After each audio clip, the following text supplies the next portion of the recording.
All right, good evening and welcome to School District of Brown Deer's monthly board meeting. I'd like to call this meeting to order at 6:05 p.m. Verification of public notice. The meeting has been publicly noticed. Verification of a quorum. We have 4 board members in person and one virtually, so we do have a quorum this evening. I would like to ask for an approval of the agenda, please. Ms. Patterson, I'd like to, motion to approve the agenda.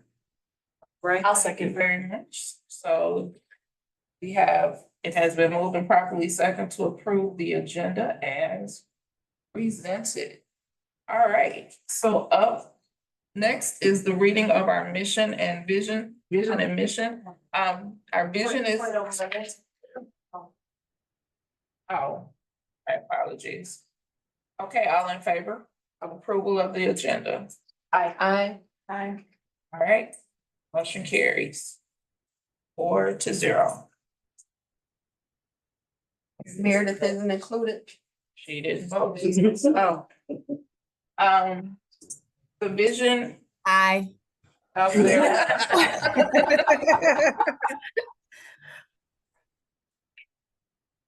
The vision is to provide a rigorous education that empowers our students to confidently navigate in our ever-changing world. And our mission is through the lens of excellence, equity, and engagement. We are dedicated to empowering every student with the essential skills to build a foundation for lifelong learning.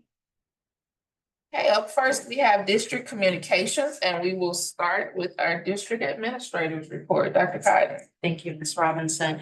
Good evening, Board of Education guests, staff, and students. My name is Catrice Cotton, and I'm the proud superintendent for the School District of Brown Deer. The month of November has been filled with a load of activities and celebratory moments for both students and staff. At the start of the month, our students were able to display their creative side in 2 productions.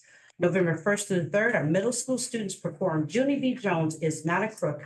And on November 8th through the 10th, our high school students performed Games of Tiaras. Both performances showcase the awesome talent of our students who enjoy theater. Junie B. Jones is Not a Crook. This year's fall play was based on a classic children's book series.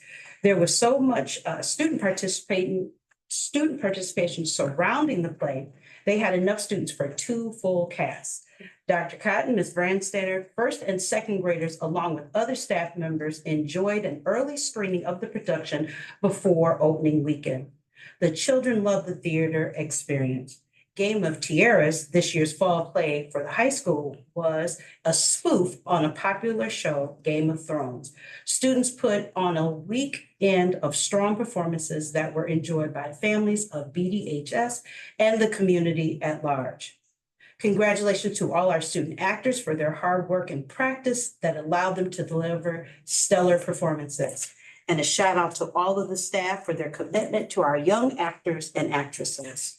The Sound of Music was alive in the MAC this month as well. Both of our high school orchestra and high school band students were able to share their musical talents in well-attended evening concerts this month.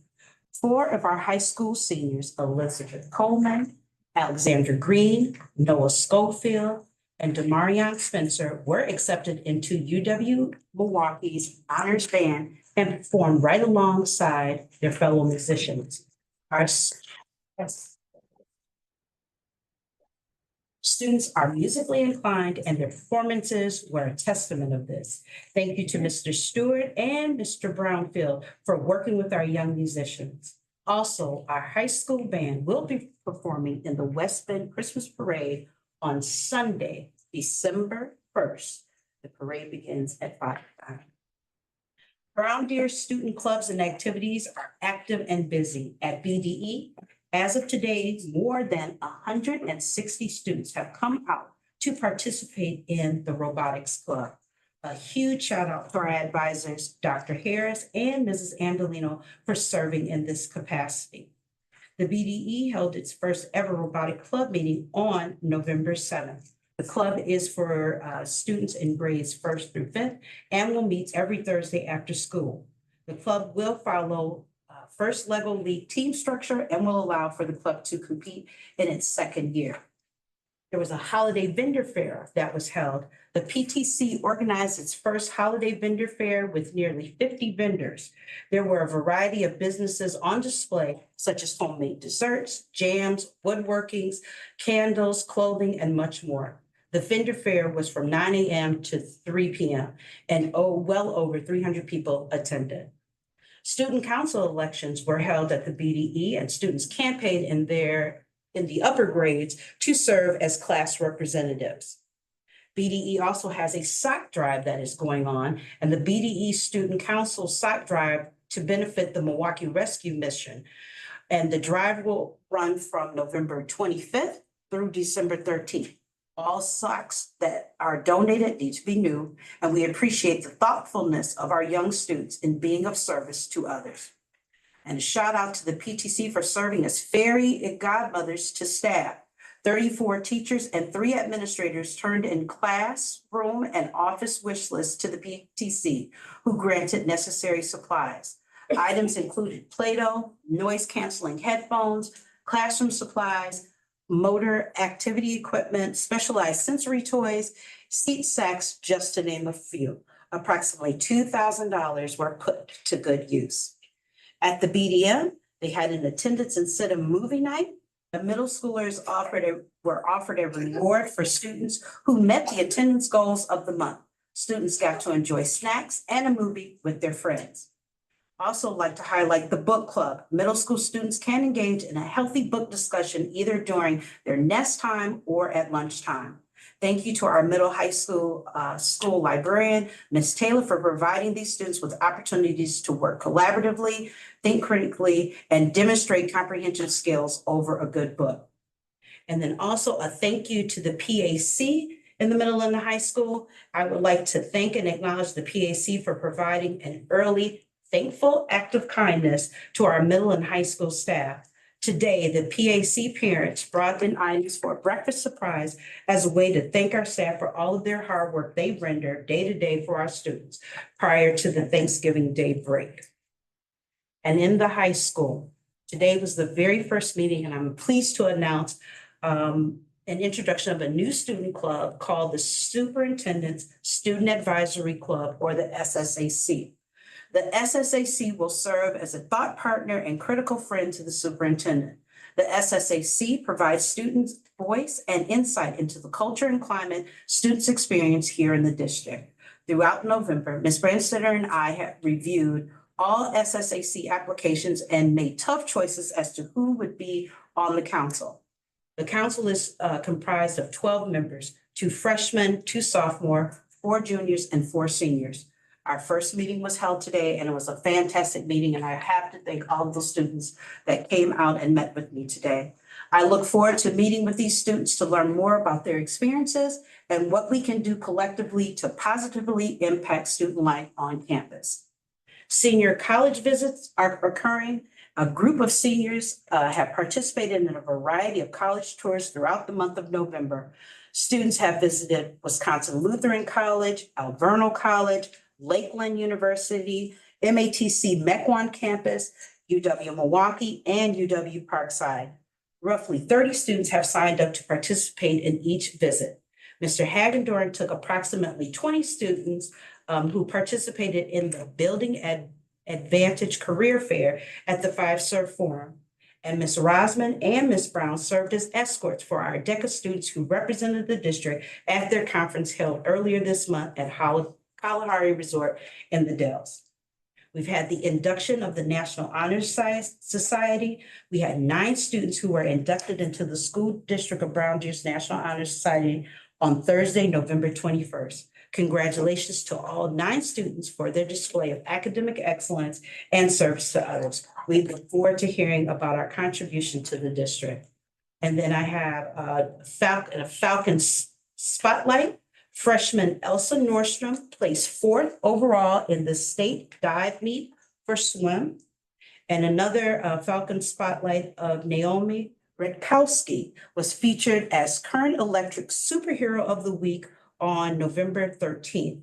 Her extraordinary high school achievements and extracurricular participation were featured on the Varsity Blitz show and was shared with a number of listeners. And I also want to give out another shout out to staff. Our very own Coach Gladney was named Wisconsin Wrestling Coaches Association, our conference championship. So here's a plaque for him, and I want to give out a big shout out to Coach Gladney. And then lastly, I'm bringing it home, guys, for the district Toppers Night. The school district partnered with Toppers Pizza for our first ever donation night on November 14th. Toppers donated 20% of their profits from that night back into the school district. We raised around $600 for that. And thank you to everyone who participated and to Toppers for their partnership. The Veteran Day campaign. This year, the BDE and BDMS participated in the first ever Veterans Day campaign in the school district of Brown Deer. Grades K4 through first colored activity sheets thanking veterans for their service. Grades 2nd through 8th grade had the option to select from 3 different writing prompts to send messages to our veterans. 2 of the options were personalized thank you cards. The 3rd prompt allowed students to describe what freedom meant to them. All 3 writing prompts were designed by Ms. Brandstetter, our communications coordinator, and in total, the school collected nearly 900 thank you cards and activity sheets. And those cards were then reviewed and hand-delivered to 4 American Legion posts within the area. And then finally, the release of the state report card. We had an exceeding expectation ceremony. Mr. Griffin assembled teachers to announce this year's state report card scoring and celebrate BDEs reaching the status of exceeding expectation for the 2nd year in a row. The PTC.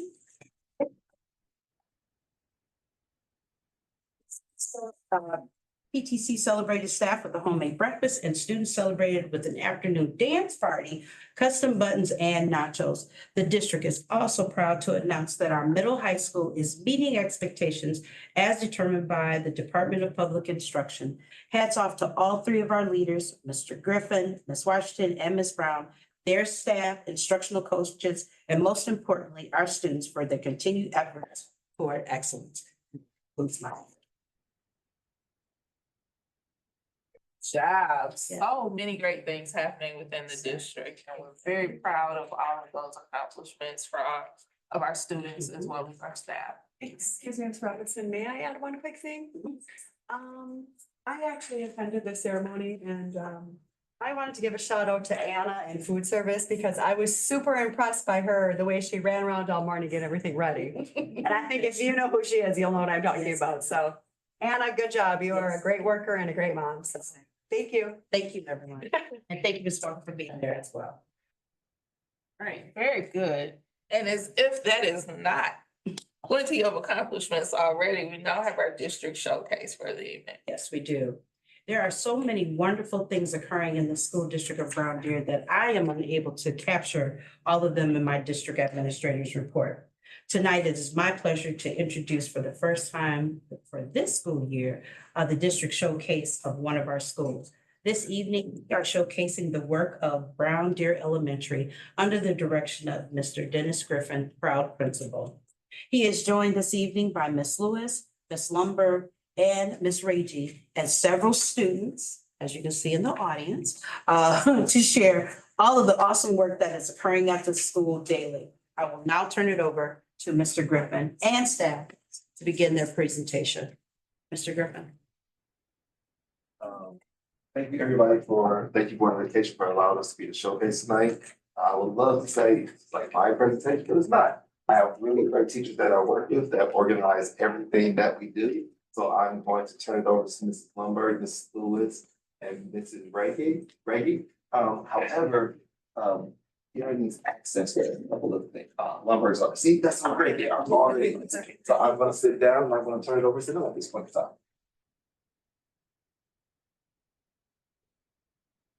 Perfect. We have them move. And the presentation is you have the power of learning, so. You want to move this way a bit? Okay. It would you do this? Yeah. That should be good. Yeah. Okay, I just wanted you to be pointed. Oh. Yeah. Got it.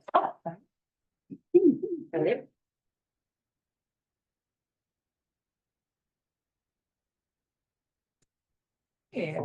I just shared it, Karen, so. Okay. Thank you. And I just want to introduce to some of the students that we have with us. So as you know, our title is The Power of Learning. What do scholars have to say about soaring up around your elementary? We couldn't bring all of our scholars here tonight. That would, we obviously don't have room for them. But we did bring with us 5 fifth graders who are going to be kind of reflecting on how does the power of learning that they had experienced in 4K, how has that allowed them to soar now that they're in their last year at BDE? So I have Aliana Kelsey, Liam Munch, Talia Oliver, Melanie Brown, and D'Angelo Gaines with us as well.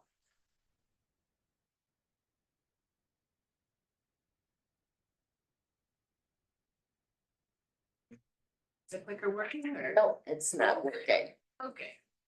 I will be your. Oh, there we go. There we go. Right. So we'll start off with the district mission and vision statement that Dr. Cotton shared. We are aligned with that as well, which is to provide a rigorous education that empowers our students to confidently navigate in our ever-changing world. And our vision through the lens of excellence, equity, and engagement, we are dedicated to empowering every student with the essential skills to build a foundation for lifelong learning. Okay. And as well as the 4 pillars of the strategic plan: student learning and success, financial stewardship, safe and healthy schools, and a culture of engagement. Okay, this is my only slide. These are the demographics of our current school based on the recent release of the state report card. 52% of our students are Black, 14% are white, 18% are about Asian, Hispanic, we have 6.4%. When it comes to our students that are identified with special needs, 13.6% of our population is identified with special needs. When it comes to our socioeconomic status, we're at an all-time high, where 63.4% of the school qualifies in that area.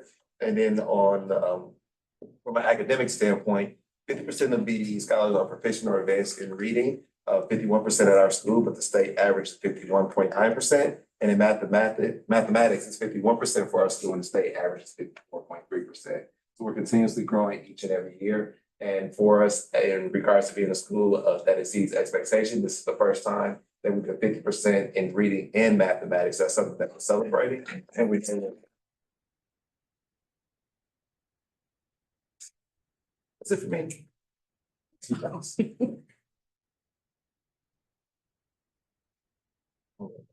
You don't know? Okay. Next one. Yeah. All right, so we'll start off with showing you a little bit about the power of learning in our building. This is K4. Social emotional learning happens there. According to Mr. Rogers, play is often talked about as if it was a relief from serious learning, but for children, play is serious learning. Play is really the work of childhood. So as you can notice, up there's a bunch of pictures of play occurring in 4K, where you will see that students at BDE embark in play-based learning throughout the day. Play fosters cooperative learning, higher level thinking, vocabulary, imagination, and social emotional learning, just to name a few. Miss Ali, how does that make you, when you look at those 4K students, what does that make you think about now that you're in your last year at BDE? Well, playing in 4K helped me adjust to school because, like, when I was at home, I could play as much as I wanted to. And when I came to school, it was kind of like I had to just sit down and learn. So playing actually made it, like, really fun. And when we used to, like, learn dances and songs, I would come home and tell my mom the dances and songs I learned from school. And this built a habit of me being able to show and tell what I've been shown, but also taught. And we do that in 5th grade.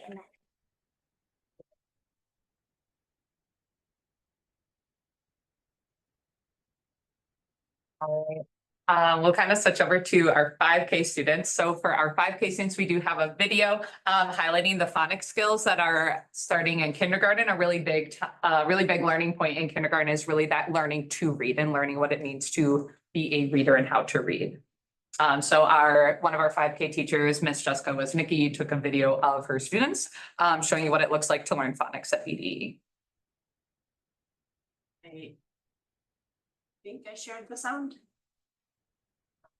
1 second, this is too cute to not, so I'm gonna stop. Okay. And then I think I did the classic forgot to share the checkbox. We are, okay. So I'm gonna share again and then we'll rewind it so that we get to hear our friends. So. Yeah.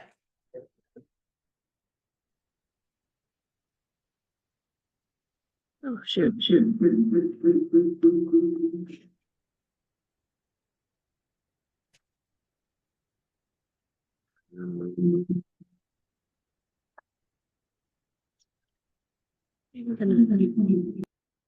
All right, I am gonna mute this. This is worth showing, okay? So we are gonna do a little switch of my screen here. Okay, so I apologize here. And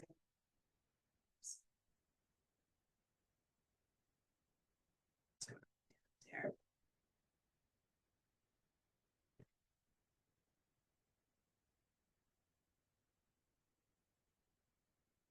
Didn't realize there was sound, so I want to make sure that I share it from this screen so everybody can hear it, okay?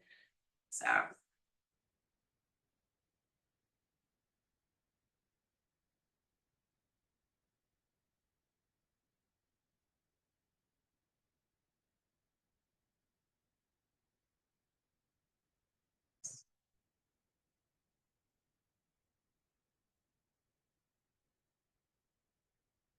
Here we go.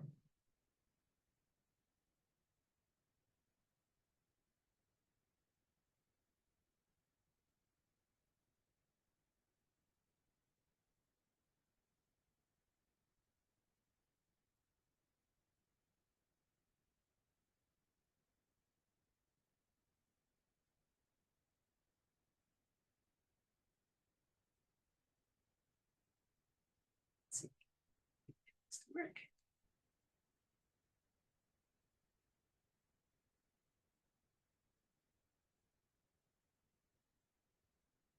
Let's see if we can get this.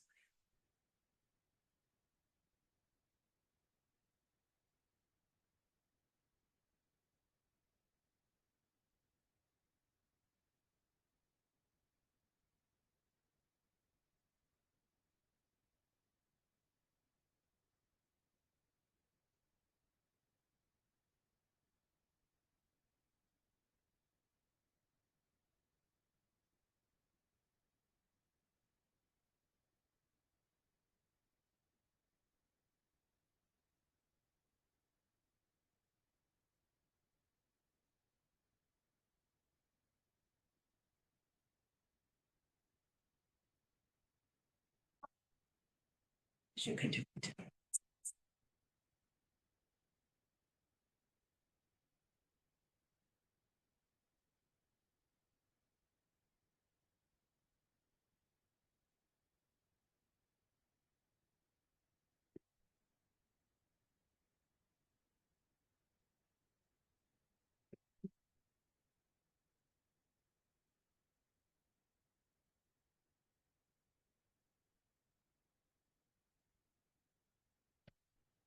So learning phonics in kindergarten helped me get ready for 5th grade because in 5th grade we do word study and we kind of have to use our background knowledge to help us with the work that we do in 5th grade.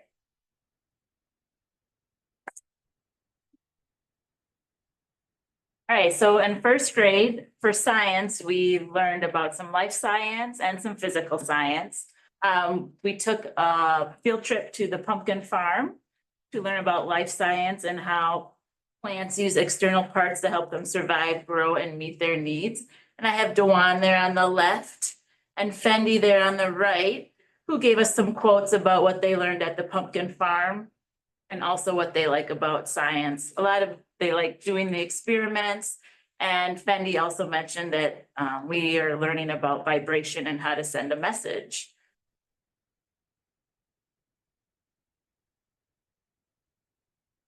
And then I also have Serenity here at the pumpkin farm where we got to meet some farm animals as well. And she mentioned how he, the cow, licked her, which made her a little mad, but there was also a weird animal that looked like a chicken. So just even seeing those animals in person was huge for these first graders. And she likes when we do the science experiments in class. Weird animal that looked like a chicken. Yes. So making those connections.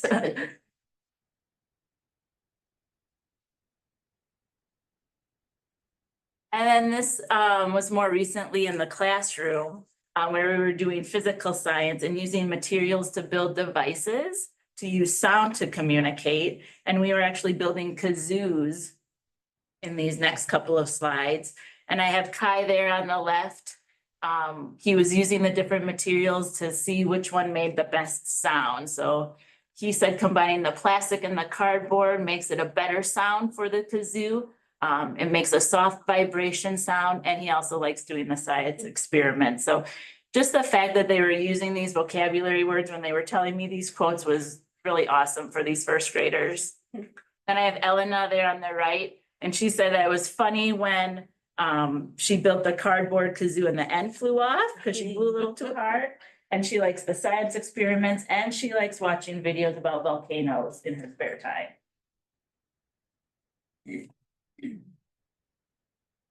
And then this was some other making sound experiments that we did using rubber bands and using rulers. And then I have Parker there on the right using tuning forks and water. And he said, when you tap the tuning fork and put it in the water, it vibrates. Science helps me think about the future. So he's my little scientist in first grade. And I think we have a fifth grader here, a little more about first grade. Science experiments help students of all ages and grades in many ways and are very important to our development throughout our years, starting in first grade. First, science experiments help us by teaching us how to do and understand tasks in our future. Experiments can also help to teach us what is safe and what is dangerous. Next, science experiments can provide us with tools to improve our research abilities that continue to be important to our lives. Finally, science experiments are a way for students to go beyond reading and writing by providing a hands-on experience, which is another way of learning to understand. This will help us apply our learnings in many areas of our present and future. As you can see, science experiments can help students learn and grow. Currently, in my fifth grade class, we are using salt, sugar, cornstarch, baking soda, baking powder, and mixing sugar and iodine to achieve different results. For example, we mixed baking soda and vinegar, and it made a chemical reaction that produced initial bubbling. It's instead of the baking soda and resembled sugar. Having the opportunity to do science experiments with these different items has taught me that mixing different ingredients or chemicals can cause different reactions. Overall, science experiments are a very important part of student development, and they are fun too.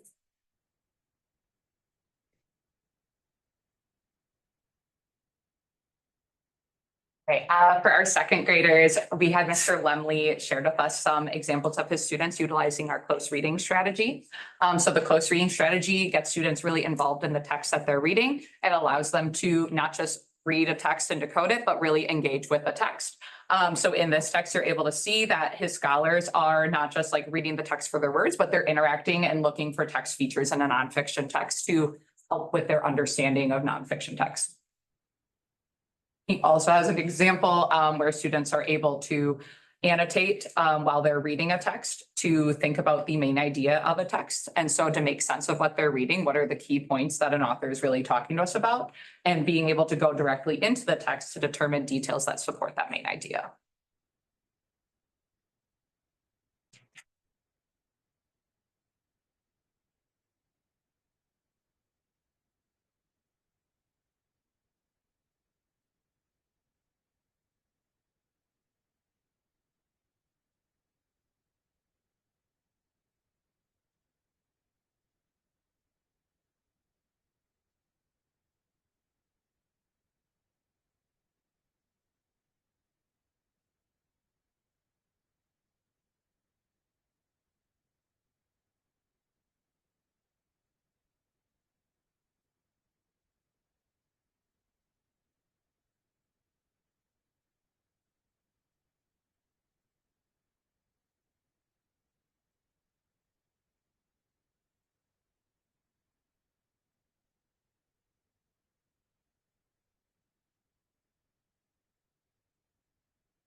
Reading is used starting in second grade. This means the reader highlights important information about what they are reading. Also, in post reading, the reader takes notes to remember things they have read about. Post reading helps students learn new words and think more about what they are reading.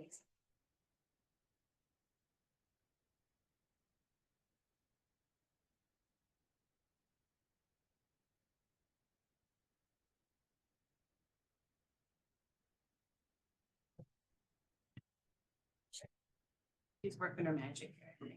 Yeah, she'll produce us, that's. And.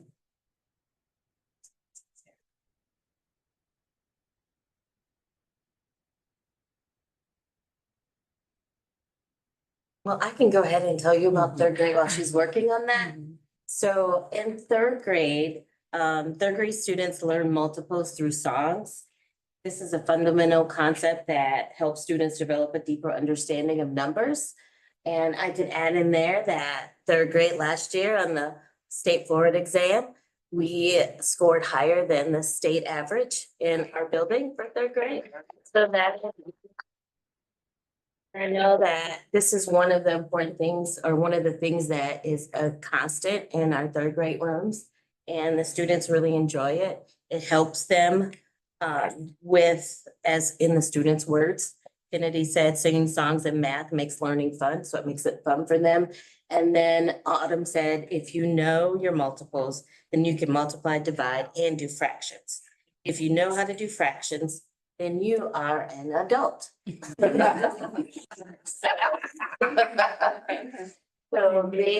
they really get excited about singing the song. So we do that every day at the beginning of that. Share it with her, but I don't. It won't. Do share it, yeah. Okay.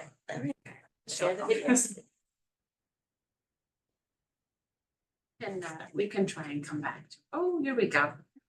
Maybe.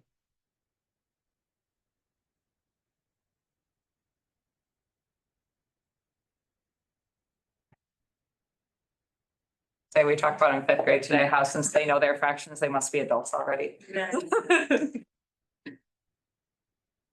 broke too, so. They're growing up too fast, right? The Toys R Us song to come back.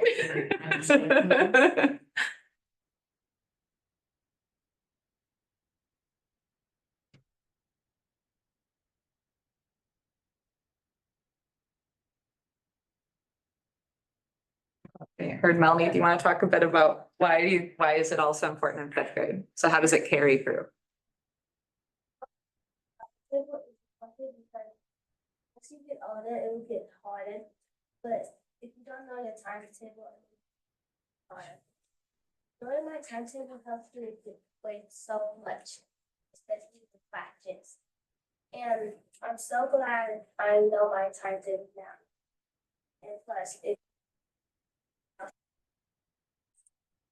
You know what now? if you know the timetable, you can count faster. That's true.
Our fourth grade scholars shared with us what it means to write a personal narrative. So scholars went through the writing process and they really focused on using descriptive words, writing in a chronological order, and including short introductions and conclusions.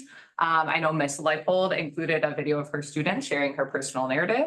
And the students talked about how when they write, they get to feel like they're in the moment and they get to go back with their peers and add details to help tell their story more thoroughly.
It's important to know how to write this narrative because if you don't have to write,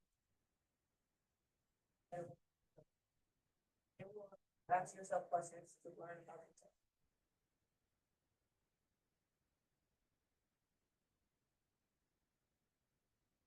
Right, so for fifth grade, I think we're doing a lot of work over here, so I told Rob to talk through this part. But in fifth grade, what we really wanted to focus on is our reading skills that we're working on.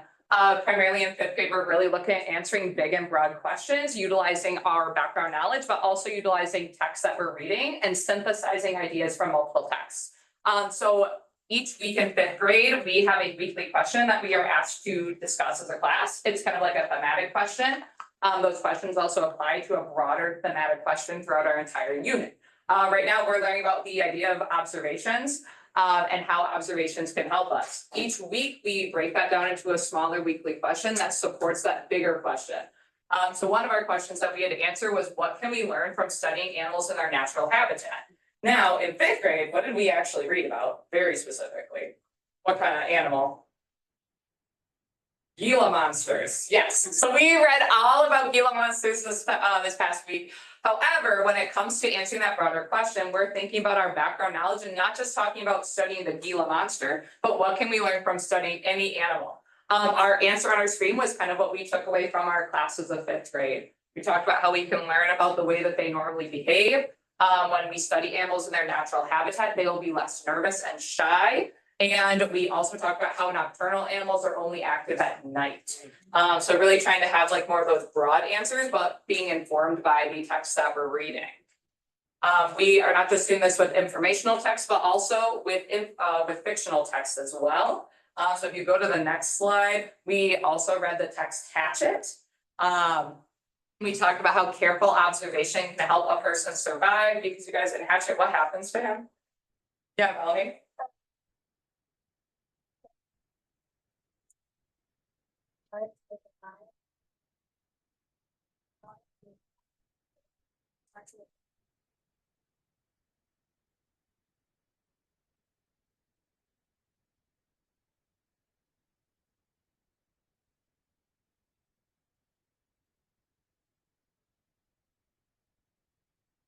So we were talking about, right, we read one person's story, but we pulled out evidence of how might observation help you survive. So we looked at that person's story. We talked about how you could watch for tools and resources that you might be able to use in the area that you're in. You might be using resources in new and creative ways, and also being aware of your surroundings to help you stay safe. Melanie kind of talked about the character using the hatchet, but we also talked about how the character encountered a porcupine and a bear. So they had to make sure to be really aware of their surroundings to help them stay safe. So being able to answer that broader question using a text to support it. And my fifth grade friends had some quotes for us. I'm turning to Miss Ali Kelsey.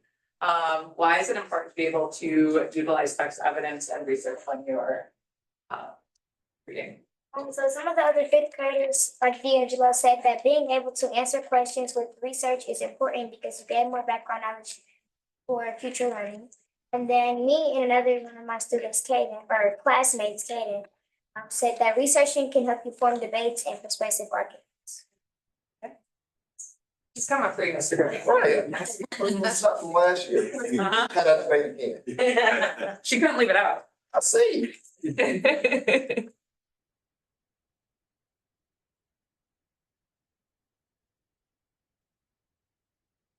Right? Thank you.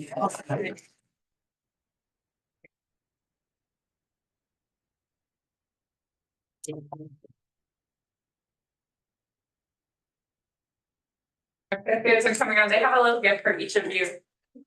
This is a thank you for learning with us and experiencing what it's like to be a BDE. Oh.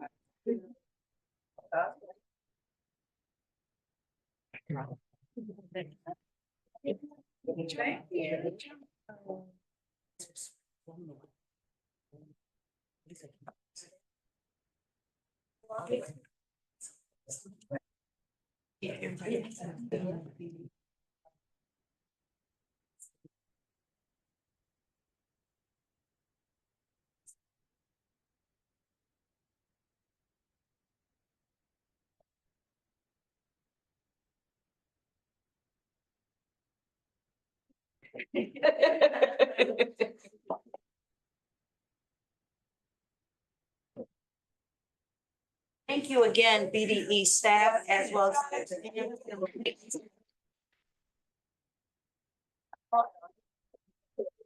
Great job, students.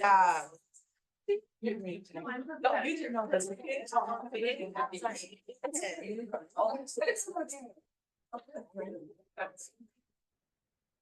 All right. Maybe she did. So we will continue on with our next piece, which is public comment. So if we have anyone who would like to make public comments, now would be the time. You will have 3 minutes. So you would need to state your name, your address, and the agenda item that you'd like to speak about. So do we have anyone for public comments? All right. So no, everyone was pretty much here for the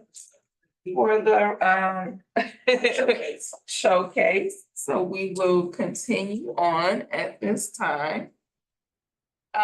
Moving on next to our consent agenda.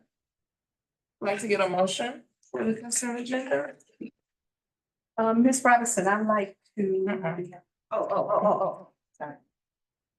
I'd like to make a motion to approve the consent agenda, including the minutes of the October 8th, 2024 special board meeting, the October 22nd, 2024 regular board meeting. The schedule of voucher payments via ACH and wire transfers in the amount of $1,219,898.55 in the general checking account and the food service account, including funds 10, 21, 27, 39, 47, 49, 50, 72, and 80. And the November 26, 2024 school safety drill update as presented tonight. Thank you very much, Ms. Daniel Ashley. And the second? I'll second. Thank you very much, Ms. Megan. Any discussion? Right, all in favor with aye? Aye. Ms. Welch, do we have you there? Here. Aye, sorry about that. Technical difficulties. All right. So motion carries 5-0. Okay, so moving on then to our items up for discussion. First is approval of new hires. Mr. Clement. We have two new hires present this evening. First one is a teacher we have, Terry Salzwedel is joining us as a special education teacher. That is beginning December 2nd. All right, can we get a motion, please? Okay, we'll do each one. Okay. Yes, because I have different. I'll introduce the second one. Okay. I'd like the motion to approve the hiring of Terry Swadsweddle as an elementary school sped teacher effective December 2nd, 2024. All right, thank you, Ms. Megan. And the second, please? I'll second. Ms. Ashley. Any discussion? All right, all in favor with aye? Aye. Aye. And you can feel free to use the raise hand feature as well if you'd like, Mrs. Welch, if that'll help you. Thank you. All right, motion carries 5-0. Then the next one. In the next one, and we do have, it's just a separate employment agreement we have with Pam Pluck, who has been hired as our new district accountant. She actually started last Tuesday, so we were able to get some overlap with her and Ms. Kelser, so nice, we had a nice week of having some back to back. So now Pam is taking over the accounting position. All right, very good. Can we get a motion, please? Okay, Ms. Robinson, I'd like to motion to approve the employment agreement for Ms. Pam Cluck as the district accountant. Okay. Accountant, okay. Effective November 19th, 2024.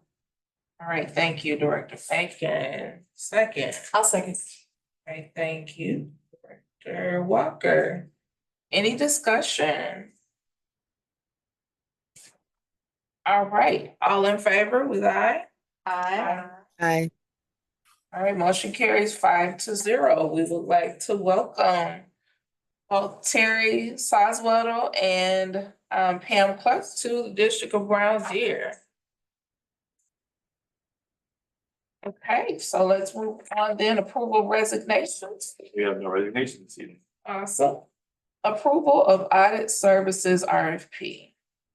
Yes, we were recently informed by our current auditor, Schumacher Sama, in the process of completing our 23-24 audit, that they are getting out of the school district audit business entirely.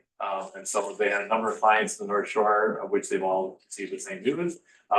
Staffing and other concerns in this current environment just made them scale back a little bit. So we were in the second year of a 3-year agreement with them, but we will have to go out to RFP. So this RFP will look similar to our board members who've been here for a couple years. We did this 2 years ago. So my plan is to get it out next week using DPI has a list of approved and vetted auditors. We'll reach out to the ones that are generally in our area and I'll go because of the holidays and everything. Look for the packet to be returned in the middle of January 10th is the date I have. May I ask you a question? Did you just say we're in the second of 3 years, so we're not gonna finish that and they can just back out of the contract? It's not right, it's like you always have the year to year that you can renew, so it's Gotcha. not really a binding contract. We had pricing that was kind of locked in, but they have the option of, you know, walking away. If they don't have the staff to support us, then that's an issue. So yeah, so we will be looking for someone that, and again, it'll be the same year, it'll be 3 or 1 year agreements, basically, with the option of renewing for 3 years over time. So again, the language is actually boilerplate from DPI as well. Other than the dates, I didn't really change a whole lot from what you saw a couple years ago. So just looking for approval and I will get that process started next week. All right, very good. So to be clear, this is just we're just approving you to get it out for hold. Correct, you just, yeah, just that's our RFP, we'll present it out, and then in January, after we get the submissions, Pam and I, the accountant will look through them, do the scoring and analysis, talk to who we have to, and hopefully at the January business meeting, we'll have an auditor to present to you for approval. And last time, you know, when we lost our auditor 2 years ago, it came much later in the year. It happened at the end of March, and so we were kind of scrambling a little bit to get it done by April. We certainly have enough time, other than the fact that there'll be other districts also looking for audit firms at this time as well, because number that are no longer being able to use those services. They will come and present for us though in January. They're still finishing up our current audit. We'll do the presentation for 2024, but that will be the end of their. All right, very good. We got a motion, please. I will make a motion to approve the request for proposals for district audit services as presented. All right, thank you, Director Walker. Is there a second? Second. Thank you, Director Macon. Any further discussion? Okay, all in favor with aye? Aye. Aye. All right, thank you. Motion carries 5-0. Thank you. You're welcome. Next is facilities update. Good evening, board. Okay. Just a quick few things and I'll be out of your hair. Here in the district, we, over the winter break, we're gonna be having all of our gym floors redone. So we will be nice and shiny, come after, winter break. And then, we also, are going to be having, I want to, say thank you to all of my members of my staff who are doing a fantastic job with helping us keep afloat during these holidays because we have so many events that go on. We have WYBL, we have all of the plays that have been happening. They have done a fantastic job of keeping up with the grounds and with the buildings themselves. So I wanted to give a quick shout out to them for all their hard work and dedication. Also, we survived our first snowfall, which was awakening. A little, but you know, it still took everyone off a little bit because we were expected 0 snow and all of a sudden we had 1 to 2 inches. So, you know, this first snowfall is always the waking you up part, so it was fun. And then I also wanted to let everyone know that after a long wait of time, our swim blocks are going to be installed on December 9th. So long awaited time for that one. And I wanted to let you guys know that on December 9th, we will be having those installed. Shy of that, really in December, we're going to have WYBL for a couple times and then winter break. So we get some extra time to do some prep work on cleaning the buildings. So, thank you, board.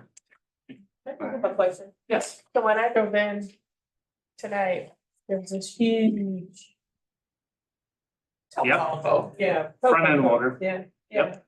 Where's that going and what's? Right there. About? Right there? Okay. Yep, that is our snow company our snow removal company's front end loader. That is what's gonna be cleaning all of our parking lots over this winter. Okay. No, I don't think that's what you're talking about. She's talking about the. Oh, okay. Oh, the pole that's out here. I do apologize. I misheard you. The But I saw pole- those too. Huh? I saw those. I saw the food trucks and- The big pole, so our wonderful state is giving us a new tornado siren. So they're installing a brand new, very loud tornado siren. Right next to the old one. I think our old one's outdated. Thank you. You're very I welcome. was just curious.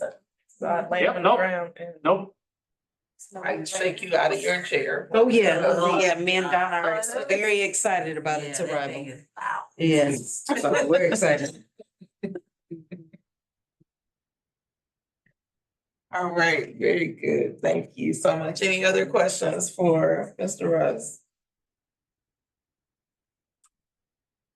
All right, well, let's move on then to approval of DPI Future Ready Library Plan.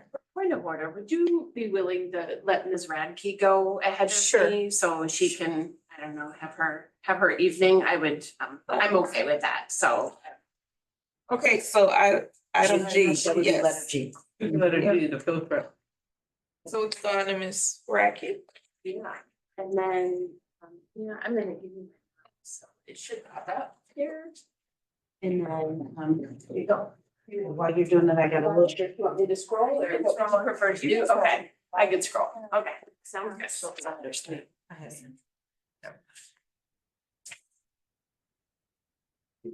Good evening, board. Good evening. Excited to be back here to present more ideas. I know you have seen me quite a bit in the past year. This would be the third time in a year, so. I was just thinking, where are we going now? So this, I was actually approached by a few juniors that I have, previous student and current students. And they were really discussing the thoughts and ideas of having a senior trip, because last year seniors and this current seniors were wanting to have a senior trip, and they were really kind of bringing it to me, like, hey, we really want to bring this tradition back of having a senior trip. And so I actually sent out a Google form just with a few destinations about where they would be interested in going, and New York City won that vote. And to kind of marry the 8th grade trip that they didn't get because of COVID and what they voted, so we decided on doing the Washington DC and New York trip, which actually happens to fall on Eric's 250th birthday, when the Declaration of Independence being written in 1776, so it's kind of an awesome year to be there. This is the proposed senior trip I have. What? It looks fun. Yes, thank you. You're packing a whole lot in. Yes, definitely. This will not be, that's what I was talking to Principal Brown about. That this will not be a relaxing, super relaxing senior trip, but they're just wanting to go on the beach and chill. I'm like, that's not really what this is. We're gonna be going and trying to see as much as we can because there's so much that Washington DC and New York City offers. I'm excited about all the museums that are on the agenda. Absolutely. So a little bit about the trip, what we're gonna see. Hi, my name is Ms. Radke. I currently teach 10th and 11th grade. Yeah, I'm just really excited to bring back student trips to our students. So this is a 5-day trip. It's 2.5 days in New York and 2.5 days in DC. This would fall over the spring break timeline. That's what we're looking at. We wanted to make sure that it was still during the school year to make sure that we are still holding students accountable, so that wouldn't be over summer and kind of a free for all. So we wanted to make sure that there was still, grade point averages they have to have, pearls, behavioral, to kind of hold them accountable. So the trip itself would start in Washington, DC. Students would get photo stop at the White House, Black Lives Matter Plaza. Students would be able to go to a museum of our choice, and I decided that we would be going to the African American Culture and History Museum. It's such a great, it's to me, that's the best museum there. And so that is something that we have decided, Dr. Khan and I decided for our students to go to would be that one museum. And if you get to eat there. Yes. And then at night, they would take a tour of the Lincoln Memorial, Korean veterans in Vietnam, because it is just Those are memorials that are lit at night and they tend to have a really big impact and they use the light to kind of tell the story of the memorial too. The second day, they would actually tour the Capitol and go to the visitor center too. Library of Congress, the Supreme Court, FDR Memorial, Martin Luther King Jr. Memorial, Jefferson, that tidal basin area. And they would be able to visit Mount Vernon too, which is George Washington home. And then they would enjoy an evening activity, which would be going to Alexandria in Virginia. The third day, they would visit Arlington National Cemetery, see the changing of the guards at the Tomb of the Unknown Soldier, the Kenny grave sites. And then from there, we would travel to New York. It's about a 4 to 5 hour drive, so that would be on a charter bus. And then when we land in New York, they would go to one of the iconic skyscrapers to see an overview of the city. So it'd be one of these 3 on. So you going to the top of the bill? Yes, to get a view of all of New York. No, so on the 4th day, they would go to the Statue of Liberty in Ellis Island. They would explore Ellis Island, go to the museum, the immigration process. That's something that students learn about in 9th grade history. They learn about the immigration process and Ellis Island, so it's a really nice tie. They would also go to Trinity Church. They would also visit the 9/11 Memorial Museum. They also have an option too where it can be survivor-led tour too. And then the 5th day, they would take United Nations headquarters, Chrysler Building, Bryant Park, and forgot to mention on day 4, they would also see a Broadway production too. While they're there. That is the itinerary of the trip. Trying to think what else to mention because we've done this before. So the payment itself, the trip, it's $2,639. This is all included. So the student, all they'd have to bring is like their suitcase. So this covers meals too. This also covers overnight security too. So from 9 to 6, there will be securities that will walk up and down the hallways too and make notes. And so those notes would be given to me and the tour guide. And so I would be able to see, okay, at 12:31, they heard noises, so someone's up or someone left. So they would jot those notes and I would be able to review that every single morning and see what was going on. The last trip I went on, we had to do that ourselves. No, so the security guards would do that. So we would just say like, hey, like you need to, usually by when we get back it'd be 8 o'clock, 8:30, because we're trying to see it. So usually I would say by 9 o'clock they're in their rooms and then the security usually arrives by then and they'll tell them like they have the signs, like these are all the rooms. So the kids in them and they will be walking up and down, they'll be stationed in those hallways where those rooms are to make sure that nothing's happening. Right.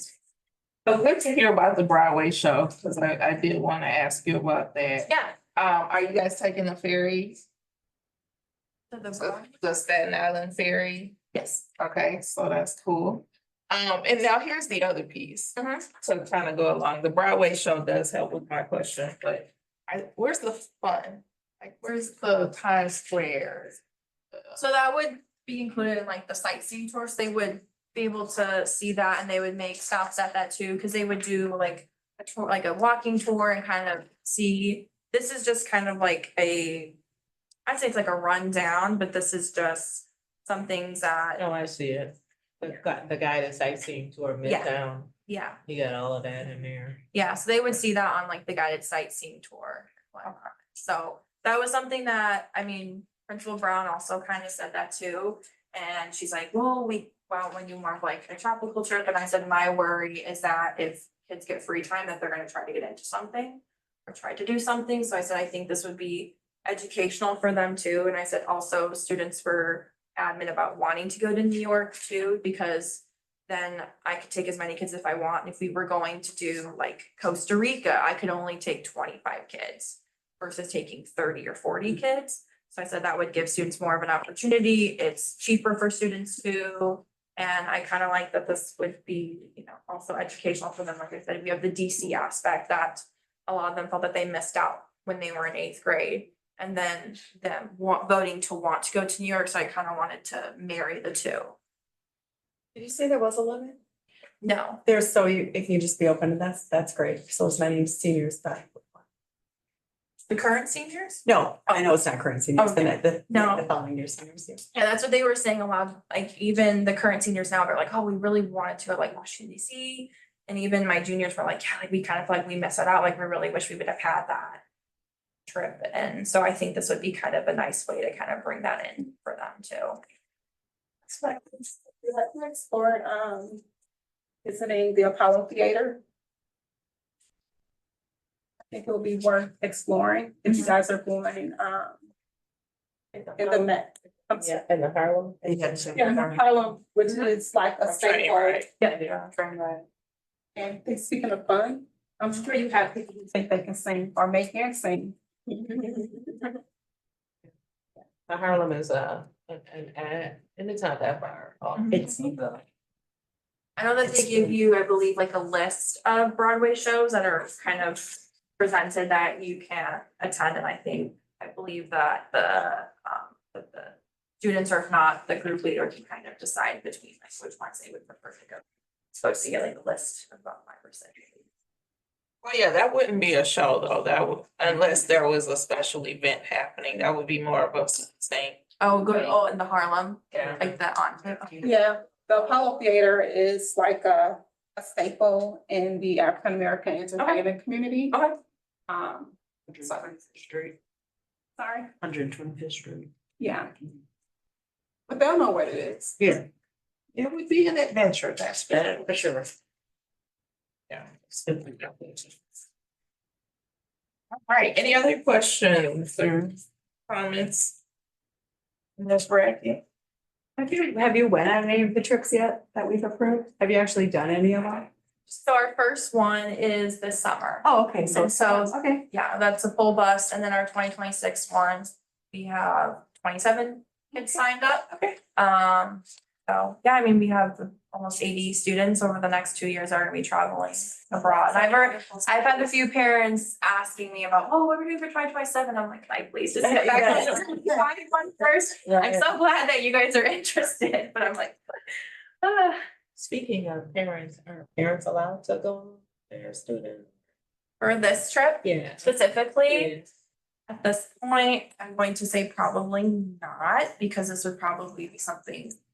This was, like I said, it's independence too, and also they're 18, wanting to get that sense of independence too when they are out, so.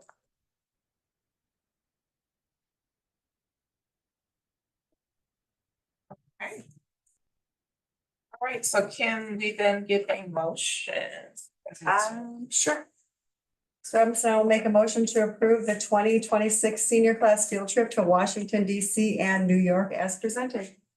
All right, thank you, Director Walker. Second? Yeah. Director Bacon. Any further discussion? All right, all in favor with an aye? Aye.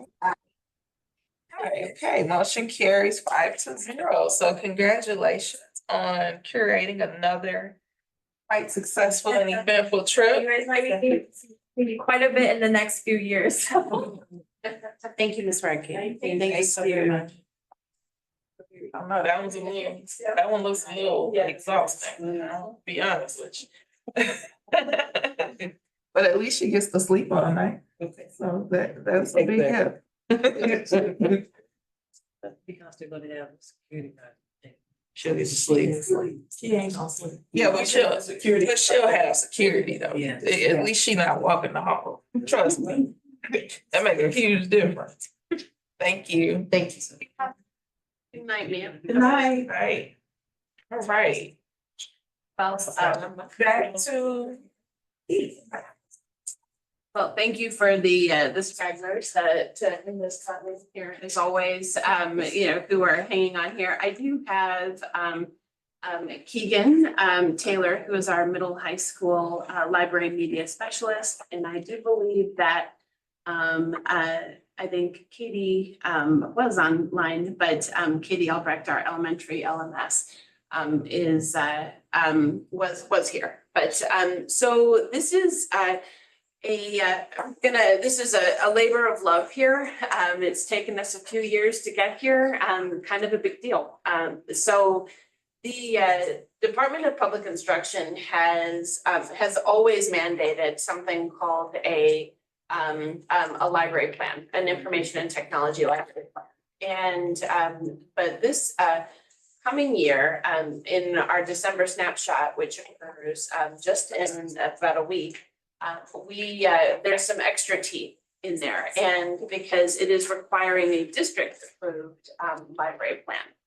And so what this has done is prior to having librarians, this is my 22nd year, it was kind of a one-woman show. And so it's been really nice these last couple of years through working with Ms. Brown and Ms. Albrecht, and then now Ms. Taylor, to kind of really develop an ideal of what, I have Kara's ideal, but in terms of what our libraries really should be and where our focus is going to be. So just a little education here. So the Future Ready Plan, the DPI has a vision as to what future ready libraries and future ready librarians look like. And it is similar to this Future Ready Plan, where we take curriculum and instruction, personalized learning, robust infrastructure, budget resources, community partnerships, data privacy, collaborative leadership, and then use of time and space. But at the center of all of this is the learner and literacy. And we have in the past, Brown Deer has tied the technology plan with the library plan, but this year we're just focusing on the library plan, and we'll be presenting the what would be our 5-year technology plan at the end of the year. And so the Brown Deer Library's mission, the district library mission of all of our libraries, is to empower students to navigate our ever-changing world confidently in a safe environment that reflects the diversity, cultures, and identities of the community. So what we did was we did some work with CESA through the past couple of years, and I took an ISTE course on future ready librarianship, and we through some planning and some purposeful deliberation, we decided that we are going to focus on primarily 2 of the wedges.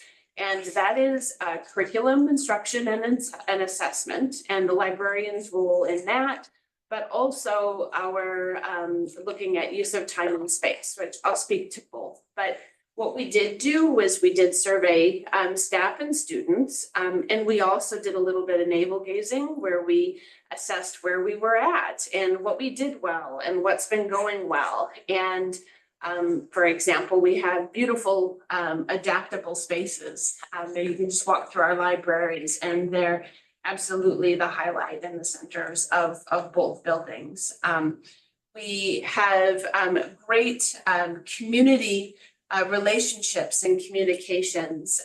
We maximize the use of our funding to provide high quality digital and print resources. We have strong policies in place, and we provide standards driven lessons.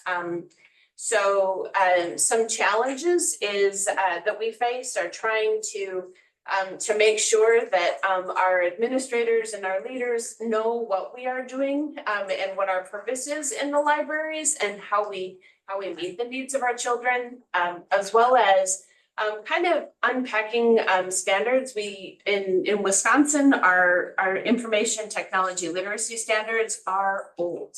They are 2017. I am participating on a DPI committee where we're looking at assessing those new standards or identifying those new standards, which is a combination of the ISTE standards, the International Society for Technology Education, but it also includes our Wisconsin literacy standards. And so where do those meet? And so, and then it includes AI and all these technologies that didn't exist really, in 2017 when those standards were written. And so, so working through that process and identifying those pieces that we'd like to focus on. And one of the things that we'd like to highlight is our very strong relationship with our public library. So I'm on the board of the public library, and we also, with our children's librarian, we work really well together, and we promote one another's programming, and we invite Jennifer up to our events. So you may have seen her at our open houses or our special events, last year's literacy nights, and so on. So we work really hard, and our summer library program is the public library's program. We're not going to try and have kids we're not going to have competing programming. What we do is we work really hard to promote the Brown Deer Library's public programming. In the last 2 years, where we've done a full court press, they've had some of the best, highest participants rates that they've ever had, which is huge. So so I think there's all of this is in our plan. But so what did we choose to have as our goals? So we chose 2 goals, and the first one is going to be collection development. So collection development is always hard. It's particularly hard at the middle high school, where we have grades 6 through 12, trying to meet the needs of 6th graders as well as 12th graders. But we do it. So the reason why we want to do this is that interests change, and our resources should reflect the community that we serve and meet their needs.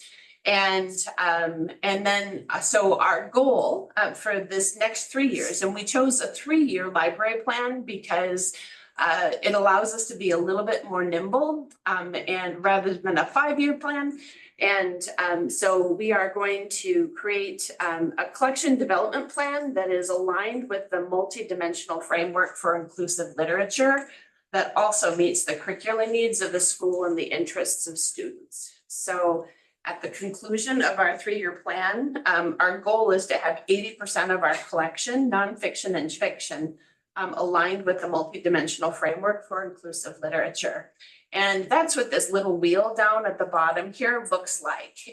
But I joke about the time when I started teaching here, and back in 2003, and I walked into a library, and the high school had no books. The middle school had some books, and the elementary had way too many books. But the elementary library didn't have books that looked like the kids served. And so it's really being making purposeful collection development decisions through the lens of making sure that all of these aspects are identified in some way in the literature that our children have access to. So in terms of religion, non-conforming culture, economic class, disability, ethnicity, and race, and family structure, and so on. So, and then, making sure that we're kind of not just ticking boxes to tick boxes, but saying like, these are what we have, and this is kind of where we fit. So, through our libraries, and again, trying to make sure everything ties together, having these specific goals. And so part of Keegan and Katie's personal, their professional goals, is to have a professional development goal of looking at collection development and assigning specific percentages of the budget that we receive through common school funds, and focusing on specific areas, and then creating a very purposeful budgetary plan where we're going to dedicate 20% of our budget toward this particular piece. Nonfiction is always one of those running targets. Fiction is like kid-like fiction, right? But nonfiction, your collection has gotten smaller and smaller and smaller. And Keegan and I have just had conversations where we're trying to make sure that that kids are actually accessing books and titles that they want to read that meet their needs, and so on. So that's our 24-25 goal, and then 25-26, we're going to assess these targets and make adjustments and weeding plans, and then by the end of our target, so our 27 target is to make sure that we are meeting the needs of that, or we're hitting that framework as we said we should, so. Any questions? I have one quick Yes, question. ma'am. Yeah. Okay, in light of the bans on books, will there be a section there for some of those banned books? I love that there's going to be this framework for inclusive literature. Sure. But it would be nice, at least on the high school level, to have some of those banned books available, given that they may disappear. Well, it's good, you're lucky, because we don't ban books, so. We are so lucky that we live in a community that is so supportive of our libraries, and having a board that trusts in its director and librarians to make really good choices, you know, for the books that we do provide for our kids. And so we are a very, fortunate community that we have not been, like if you look around at some of our other communities, Katie Keegan, for example, lives in Brookfield, and that's their Elmbrook is going through some rather stark things in terms of their AP texts and, getting that kind of that micromanagement, but we're it is not lost on me about how fortunate we are to have a board that trusts us to make really good decisions. And so, yeah, and it's not even to say that like we don't buy books and we're kind of like, that might be a better public library book, kind of thing, and that's what we do. So, thank you. Yeah. Thank you.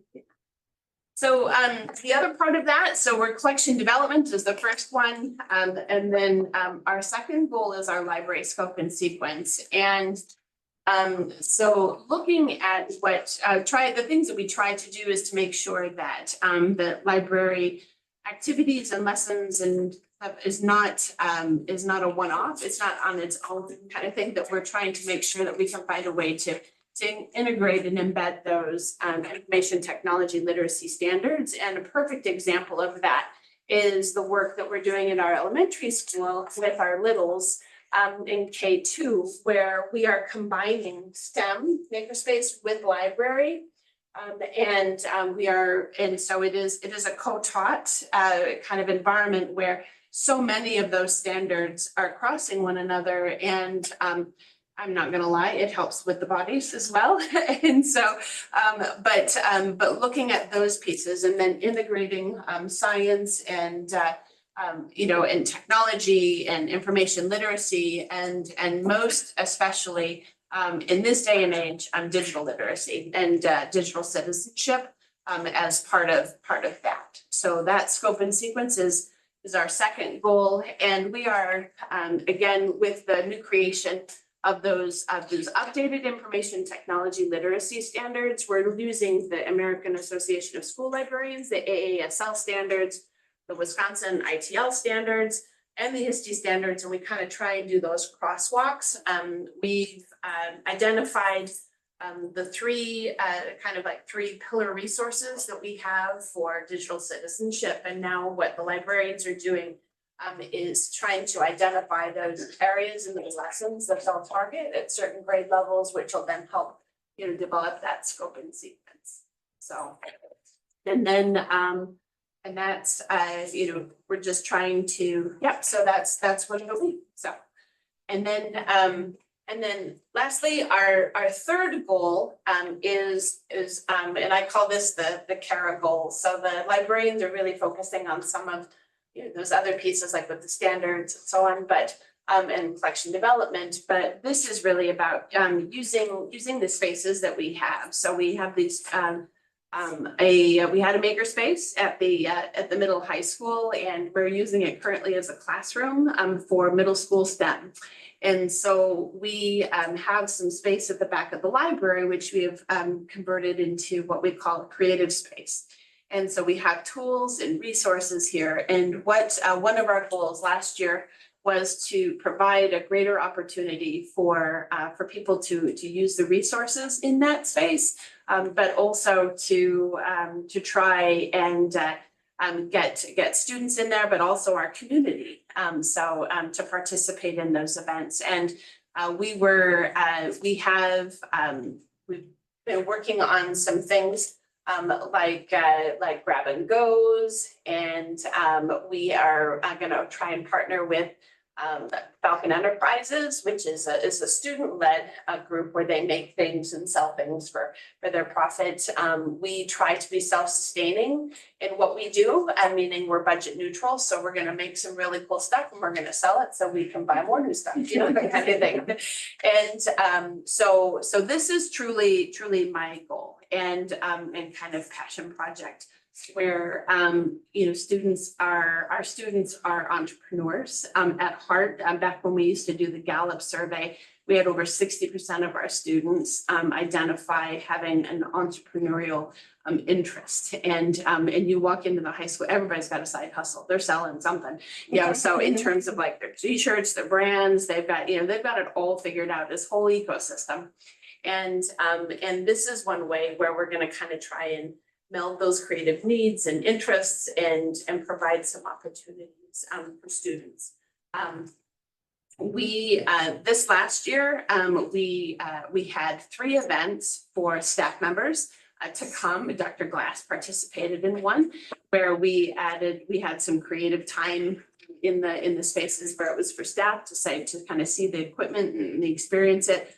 And that, so this year we're going to continue with that. I think we're going to have an open kind of make your Christmas presents day. And we can, you know, I'm not going to teach anything, but if you want to come and use your stuff, you'll have a bunch of people there to kind of help troubleshoot, but you can get your stuff done. We've got sewing machines, Cricuts, all sorts of good stuff.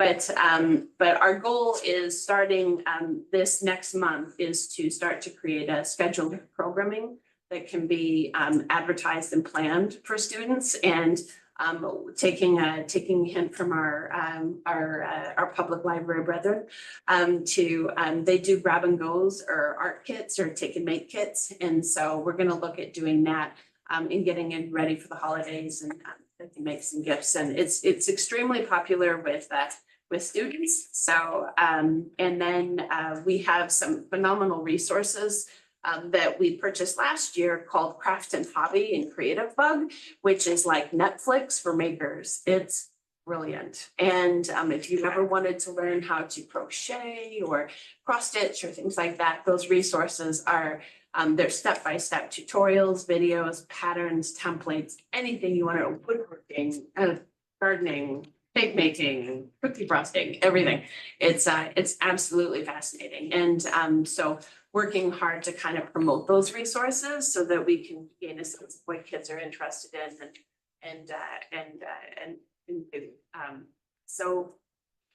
so that is that. So we are required by the DPI to have a resource, a public facing resource. And so we will put this, once it's approved, we will submit it through WISE data to be posted in WISE Learn. So we won't, so we'll actually get report card points for it because we have an approved plan, and which is important. And so this public facing document, which is again living and breathing, which identifies the mission and vision, and then this will kind of be the warehouse of our scope and sequence and our activities and what we're doing. And we put this in WISE Learn, and WISE Learn, for the board to know, is it's a resource that houses, it's kind of crowdsourcing. So other libraries can go and look at what we're doing and say that would be really cool if we could do that. But they have it for science and ELA and stuff, but it's crowdsourced resources that are shared, where teachers share. So I don't know if it's like an online notebook you can go through and, you know, get examples of ideas and stuff. So but this is our plan. I linked that plan on the executive summary. And we have each of those Each of those goals are identified here and we have our documentation.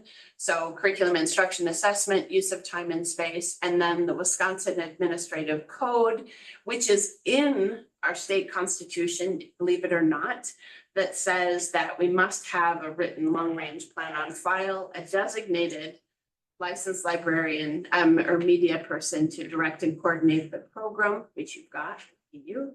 And then provide library facilities within the building and so on. And then that person is also responsible for, providing services to other students, or providing services to pupils, but then also overseeing the common school funds. So with that, I believe on your executive summary, I am just asking for an approval of the district's library future ready library plan unless you had any questions or concerns. I have a question. Yes. Just want to say thank you for your work. I did send some information over to Belita about the Wise Learn. I looked it up online, so that's pretty cool. I have a question though about citizenship. Citizenship course. The digital citizenship? Yep. Right. Sure. Is that something where we can help to certify people through Brown Deer, the community of Brown Deer, like they do, MATC does it? We're both Milwaukee County, but that might be a nice little feature for us to have. I know that there are a lot of Russian students that are in the area and a lot of, Sure. So this one, Ms. Bacon is just about, so this is what like we would get your daughter in doing. So like how do I think before I share? How am I like using AI creatively? So it's more the digital piece. So I do understand what you're saying though. Yeah. So this is more about just teaching them kind of how teaching students even as young as peanuts to our 4K kids and stuff to understand and like teaching them where they're at their developmental level. And because we know that children exit wombs and they're able to operate an iPhone, it just is what it is now.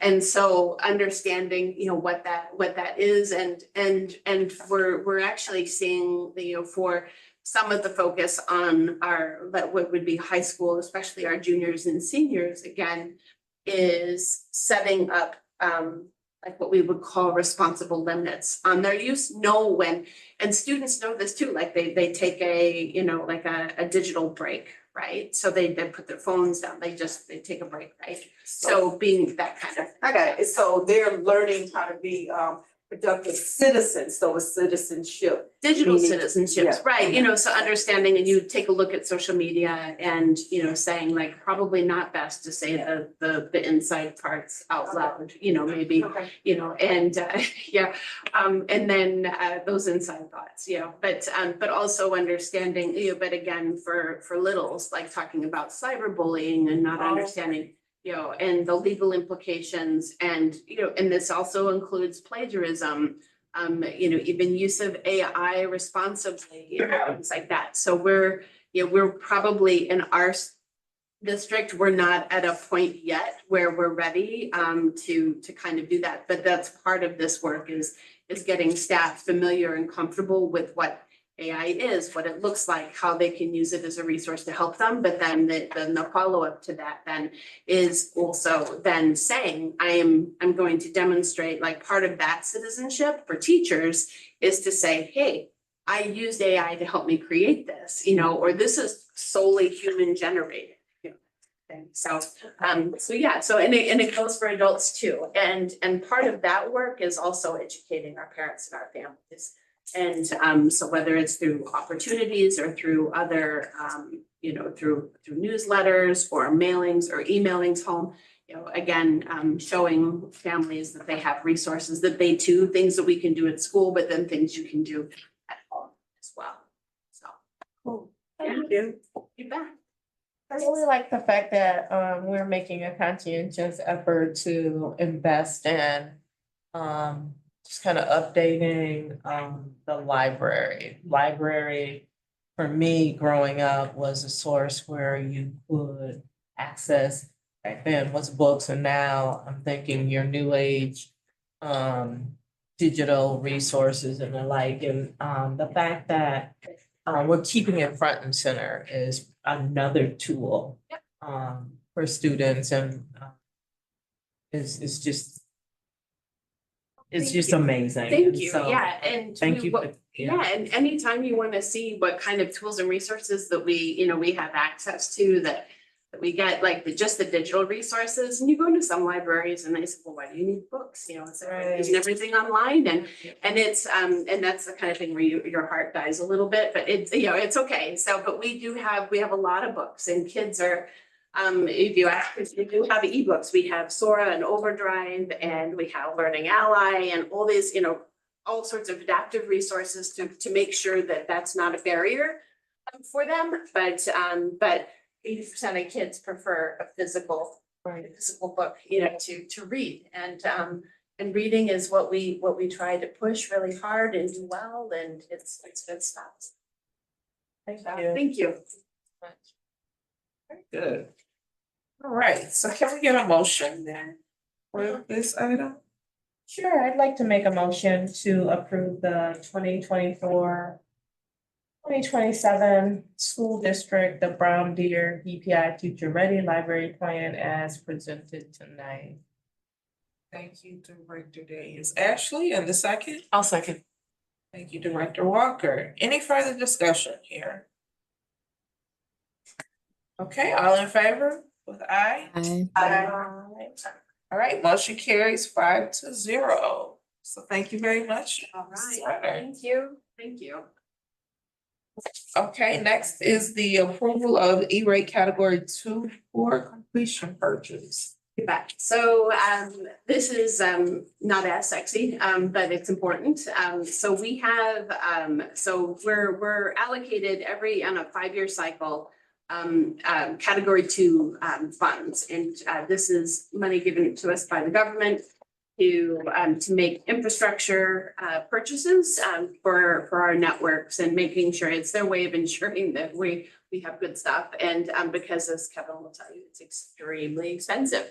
And so this is a funding source that we use to support us. So we had a total of about $256,000 that we were given back in 2000, I believe. And we purchased a wireless system, a new wireless system for that. And we've slowly but surely, we had a network assessment done right after COVID. And we've used our category $2, what was left, to make closets and core network improvements. And so we have about $7,000 left. And we don't ever want to leave any money on the table. And we always, especially with the camera project, all the work that we've been doing, we've been making sure that we are, we're not gonna make anything redundant or duplicate anything. So, our next big piece of our network assessment is to do the core, which is back behind where I sit in the library. It's those core switches, and that's kind of the heartbeat of your network, right? And so we're looking to upgrade those. I did budget for those, so you can see that the total hardware cost is going to be about $37,000. However, we do get reimbursed for what is left of that, $7,000, and then budgetarily, out of my budget, it's going to cost me $29,660. So, so I have those funds budgeted and set aside, and I'm just hoping that that you will allow us to finish that piece. I'm happy to answer any questions. I know enough to do damage. I couldn't get technical, but. All right, any questions? I'm glad to see that you all are able to get this done, because it'll definitely help and make a big difference. It will. And the biggest parts of it are, again, in terms of improving bandwidth. Firewall will be our next big purchase. And then I did apply for for a cybersecurity grant that hopefully that would be put through there. There's Not many, it's a pilot program through the federal government and I don't know, maybe we'll see, we just tried, so. But our firewall will be the next purchase, and then what that will allow us is a bigger firewall. Then along with these core switches, we can increase our bandwidth. We don't use the bandwidth, the 1 gig bandwidth that we do right now, but we at some points are hitting some saturation pieces, and everything takes Wi-Fi now, right? So the standard is a gig per 1,000 students, and we're at about 1,600. So with a bunch of staff members, so we're probably pushing it there a little bit. So, but thank you very much. Appreciate it. Very good. Yeah, I'm glad we can get it done before things break. Right, always optimal, right? All right, can we get a motion, please? Ms. Robinson, Director Robinson, I'd like to, motion to approve the E-rate Category 2 core completion purchase in the amount not to exceed $37,371.26. Thank you, Director Macon. And a second? I'll second. Thank you, Director Walker. Any further discussion? Okay, all in favor with aye? Aye. Aye. All right, motion carries 5-0. Thank you so much, Mrs. Thank you Turner. very much. I don't get to talk a lot, but when I do, I try and talk a lot. Very good. Well, you do. It's a lot. It's a lot of bags. Yeah. All right, up next is Spanish teacher search update. All right. Thank you, Director Macon. Ms. Brown and she is with us online this evening. We just want to thank parents for their patience as we have attempted to navigate a very stressful situation. But we are excited to announce we will have a new Spanish teacher for our Spanish 1 course students beginning Monday, December 16th. Ms. Allen Ruiz has agreed to serve in this capacity, and she is currently completing her paperwork for licensure through the Department of Public Instruction. And upon completion of the documents, she will work with our Department of Human Resources for official onboarding as a new employee. She will continue to work with her cooperating supervisor from the University of Wisconsin at Milwaukee, and will have some mentors working with her here internally on staff. And I just want to shout out Ms. Ott and Mr. McDaniel for serving in that capacity with Ms. Ruiz as she becomes more and more acclimated to the teaching profession. And so she will serve as our instructor for Spanish 1 students. So is that the student teacher that we were already using? Yeah, she got clearance from the university.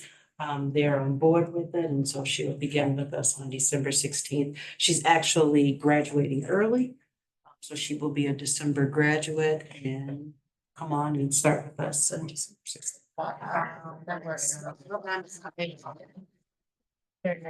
I'm glad to hear that, but I guess I have some tough questions about this topic. Actually, some parents have tapped my ear a little bit, and one of the concerns is that the sub, who is the general sub for the school, is the one overseeing the Spanish department who doesn't speak Spanish. And I'm being told that they're not getting assigned homework or even doing any Spanish in Spanish 1. And this is a real concern for parents. So I was just wondering what was be happening between now and then. Ms. Brown, can you provide some additional context for that, please? Sure. So one of the things, we have our Spanish teacher, Miss Ott, who is on an overload right now. So she took the Spanish 3 course. So with her being on an overload, those times when we didn't have a Spanish teacher, she was creating the lesson plans for us. Our sub is not bilingual, so he can only, or whoever the sub is in the room, they can only monitor the students. They actually can't facilitate the lessons. So moving forward, until our Spanish teacher gets on site, the students are doing some online resources However, at this point in the instruction, without someone who has a command over the language, we can't provide them that rigorous instruction that we would all want our students to receive. But they are completing online, like some practice of vocabulary, how to conjugate verbs in Spanish, but it is not the true instruction that we would all like for our students to be receiving right now. Okay, Ms. Brown, thank you for that. I'm sure the parents that are listening are happy to hear that. So thank you. All right, any further discussion? Okay, thank you very much, Ms. Brown. Thank you. Thank you, Ms. Brown. Okay, so next is our board report, starting with SWSA and legislative update. I think that's Dr. Beadle, so. Oh, both of those are his? Yeah. Okay. WASB. Just a couple of things. Hope everybody has gone on their site or knows that the site is available and open to board members because there's some very useful information related to policy, related to your role as board members. It's just a really, really nice resource to have access to. The second point is that we have an election coming up. There are a couple of folks who are up for re-election. So the deadline for incumbents to file notice of non-candidacy is at 5 o'clock on December 27th. I know it's noted in our board packet. I just wanted to say out loud, if you're not running again, that there is paperwork that's required and it needs to be filed by 12/27. And then finally, the Wisconsin State Education Convention is happening in January. I believe it's January 22nd through the 24th, but there is the piece where next month on the agenda, we will be reviewing the resolutions that are gonna get decided in the delegate session during the convention next month. I just wanted to share that. But that's also on the WASB website. And I think that is it in terms of just the most notable information that should be shared out publicly. Now, one question for you. You told us the date for incumbents who don't intend to run. What is the due date if they do intend to run? There is a date that December it is January 7th, 2025. January 7th, 2025. Okay. Thank you. Thank you for that. All right, up next is Ed Foundation report. We did have a brief meeting a few weeks ago, but nothing new to report right now, just kind of getting our bearings again for this school year. Parks and Recreation. Actually, we haven't had a meeting, and we're having a meeting on the 3rd. So I'll be attending that. All right, very good, thank you. Okay, up next is our board planning calendar. We have a few things coming up. More immediate, no school here Thursday and Friday for the Thanksgiving holiday. We have a few concerts coming up in December. And we have one regular board meeting in the month of December, one board meeting total in the month of December, and that'll be on December 17th. A few more concerts there, and then winter break will be December 23rd through the 31st. Wait a minute. Actually, winter break goes December 23rd through January 5th. Right.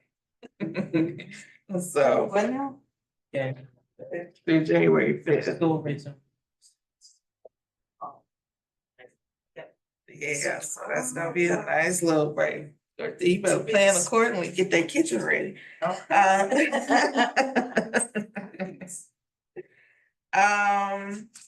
right, then we see there's a couple of things around elections, go hand in hand with what Director Daniels Ashley just told us, and that takes us through into the new year. All right, so that concludes what we have for the evening, so our agenda for the evening, so can we get a motion to adjourn? You most certainly can. I'd like to make a motion to adjourn the meeting tonight. Second. I'll second. Hey, all in favor, the aye. Aye. Aye. All right, motion carries. We will adjourn at 7:55 PM. Thank you all for joining us this evening. I wish you all a great holiday season, and we will talk again in about 3 weeks. All right, thank you. Good night, everybody.